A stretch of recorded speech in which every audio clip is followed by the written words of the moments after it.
2 sides, 32 pieces, 64 squares, countless possibilities, and millions of fans. This strategy game, with its history spanning thousands of years, is more popular than ever today. Tournaments with prize pools in the millions are held and watched by hundreds of thousands of people.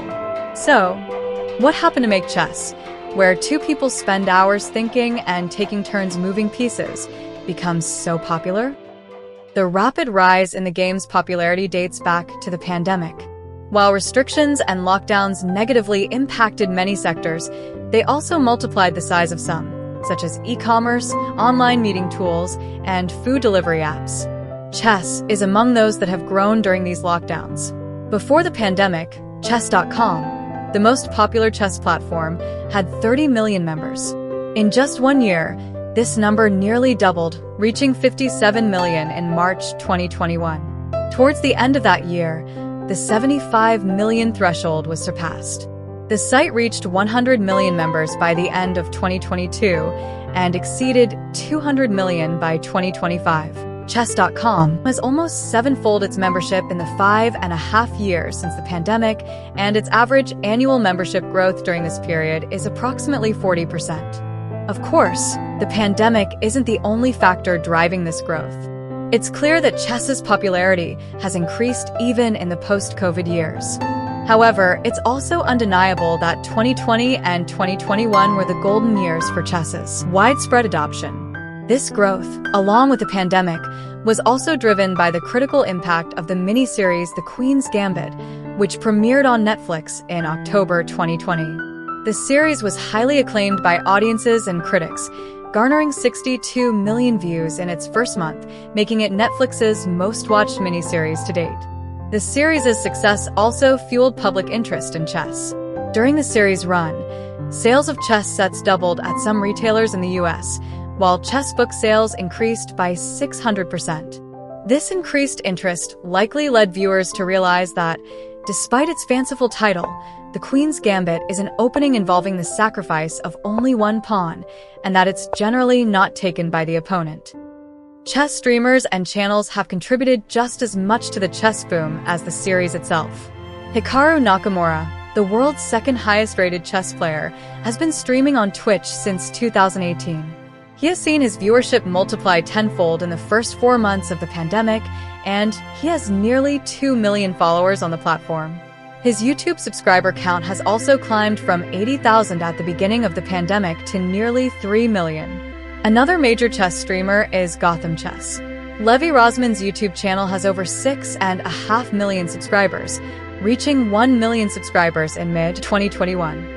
While chess's growing audience has contributed to these massive increases, it's also clear that these streamers have contributed to the growth of chess's audience. It's impossible to describe the growth of chess without mentioning some of the game's most successful athletes.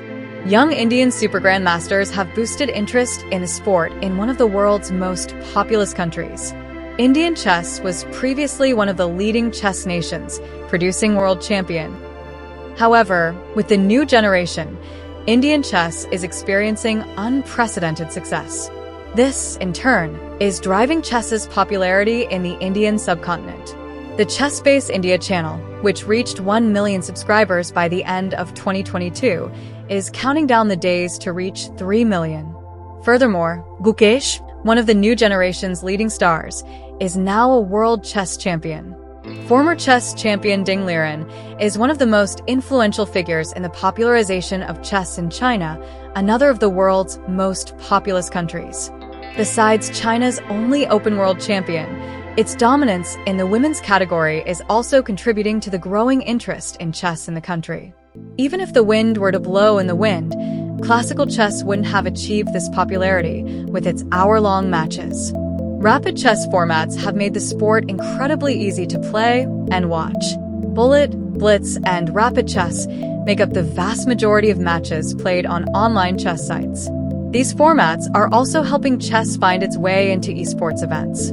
This year, for the first time, chess was included in the Esports World Cup, and a surprise winner emerged as the champion. Innovative formats like Chess 960 also keep chess interesting.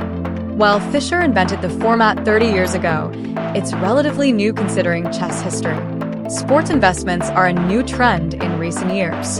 Investors have acquired many major football clubs, some major sports organizations have received direct investments, and even in some niche sports like paddle, investment funds have directly organized new tournaments.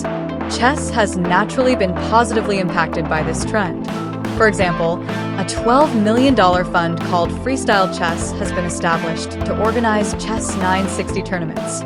Carlsen is also among the investors. These investments contribute to the wider reach of the sport by providing more activity and diversity. So, what's in store for chess in the coming days?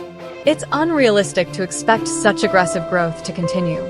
However, with chess increasingly gaining a foothold in the esports world, new formats like Chess 960 and exciting tournament options like Double Elimination and Armageddon aim to increase the sport's appeal and continue its growth. Chess has had a fantastic run over the past 5 years. Online platforms have broken player records, broadcasters and channels have seen their viewership increase, and new tournaments have been organized with millions of dollars in investments. Modest growth, though not as much as in the past, is expected to continue in the coming period.